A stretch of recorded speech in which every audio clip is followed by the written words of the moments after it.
అవమానం నీ బలం, ఆత్మవిశ్వాసం నీ ఆయుధం. గెలుపు నీ లక్ష్యం. నిన్ను తక్కువగా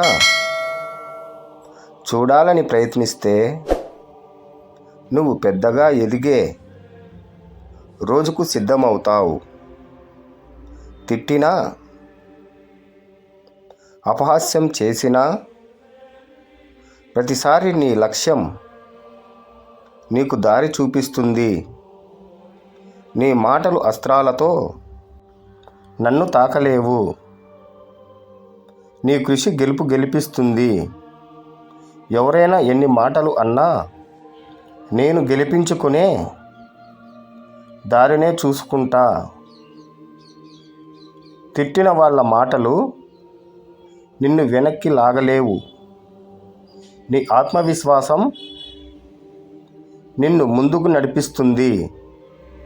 ప్రతిసారి అవమానం నీ ఆత్మవిశ్వాసానికి ముడిచిన చిరునవ్వు మాత్రమే. వాళ్ళ తిట్లు నీ ఆత్మవిశ్వాసానికి ఇంధనం. నీ కష్టం గెలుపుకు మార్గం. నిన్ను కింద పడేసేందుకు చేసిన ప్రయత్నాలే నిన్ను పైకి లేపే మెట్లు అవుతాయి.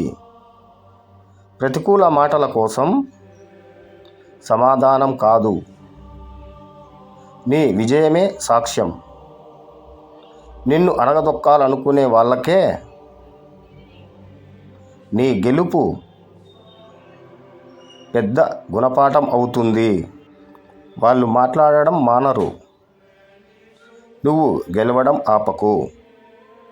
తిట్లు అనేవి నీ ప్రయాణంలో చిన్న ఆటంకాలే. నీ లక్ష్యం ముందు అవి నిష్ప్రయోజకాలు. నిన్ను అణగదొక్కాలని ప్రయత్నించే వాళ్ళందరికీ నీ సక్సెస్ నిశ్చయంగా కఠోర సమాధానం అవుతుంది. నిన్ను దూషించిన ప్రతి మాటకు నీ గెలుపు గర్జన సాక్ష్యం ఉంటుంది. తిట్లు రూపంలో విసిరిన రాళ్ళు నీ విజయానికి పునాది రాళ్ళు అవుతాయి. నిన్ను అవమానించిన ప్రతి మాటకు నీ గెలుపే ఉత్తమ ప్రతిస్పందనం.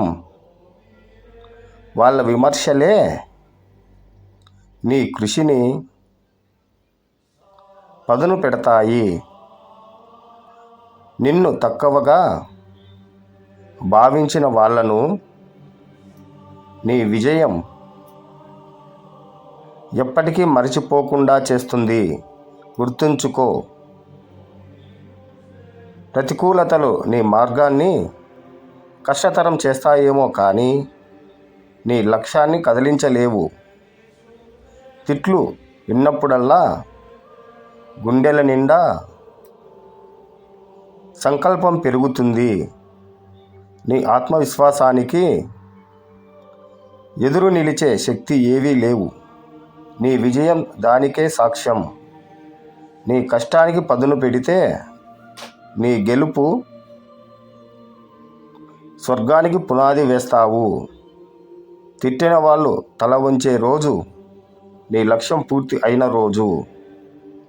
తిట్లను తట్టుకొని నిలబడడం గెలుపుకు మొదటి అడుగు. తిట్లతో కరిగిపోతున్న నీ ఆత్మవిశ్వాసం గెలుపు బంగారం లాంటిది. నీ విజయం అంగీకారం కాదు, నీ కృషి మాత్రమే. నిన్ను నమ్మలేని వాళ్లకు నీ విజయం అంగీకారంతో సమాధానం. తిట్టిన వాళ్ళ కోసమే నీ గెలుపు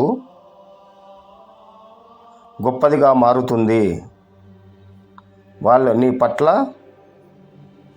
అవమానంగా ప్రవర్తించినప్పుడు నువ్వు మరింత ఉత్సాహంతో ముందుకు సాగు. కష్టాల కంటే నీలో ఉన్న సంకల్పం చాలా గొప్పది.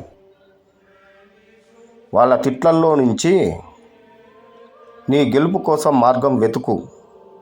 తిట్లను నమ్మకు. గెలుపు నీ కోసం ఎదురు చూస్తుంది.